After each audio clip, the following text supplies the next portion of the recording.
Many of these majestic, moss-covered live oaks were here in the mid-1800s when this was a plantation. Perhaps some were here in the 1500s when Spanish explorers first arrived. And maybe some could have been here when this was a thriving community of indigenous people known as the Tocobagos. They and their ancestors lived here for thousands of years.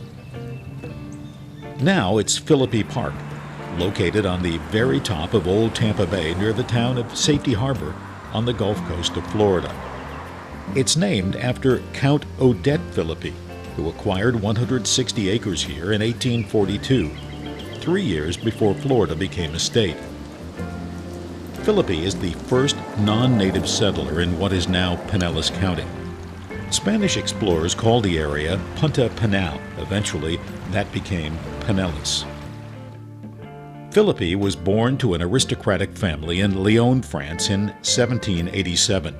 The French Revolution started 2 years later. Not a good time to be a French nobleman. Phillippe is believed to have been a surgeon in the army of Napoleon. He was also a businessman. He purchased the land to plant citrus trees, the first in this part of Florida. He's also said to have been the first to bring cigar making to the Tampa Bay area from the Caribbean. There's nothing left of the plantation, which he named St. Helena's after the island where Napoleon was exiled and died. Phillippe died here in 1869 and is buried somewhere on the property. The exact location is not known. This marker looks like a tomb, but it's just a memorial. Archaeologists are still searching for the remains of his house and his grave. The park was created in 1948, the first in Pinellas County. Its most prominent feature is one of the few remainders of the indigenous people who once lived here. The Tocobagos built a large ceremonial temple mound overlooking the bay. Almost all of their mounds in the region were destroyed by hurricanes or relic hunters. They were mostly made from shells, which early settlers used to cover dirt roads. This mound is now protected and listed in the National Registry of Historic Places. The Tocobaga have been gone since shortly after the Spanish arrived in 1566. They brought European diseases. The indigenous people had no immunity.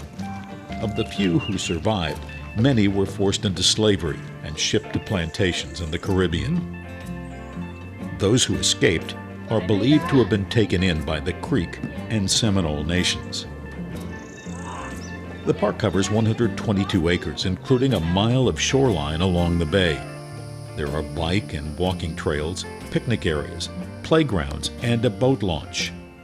Many come to walk, run, and cycle, or to fish or watch birds like a family of great horned owls who've made this large tree their home. The park sits between two towns. It overlooks Oldsmar, just across the bay to the northeast. Oldsmar was founded in 1917 as a giant real estate development by Ransom E. Olds. Olds is famous for the automobile company he founded and the car that bears his name, the REO Speedwagon. A hurricane in 1921, followed closely by the Great Depression, put an end to his dream. The other town is Safety Harbor, famous for its resort and spa and quaint downtown. It's believed to have gotten the name Safety Harbor because it was far enough inland to be safe from pirates operating near the mouth of the bay and the Gulf of Mexico.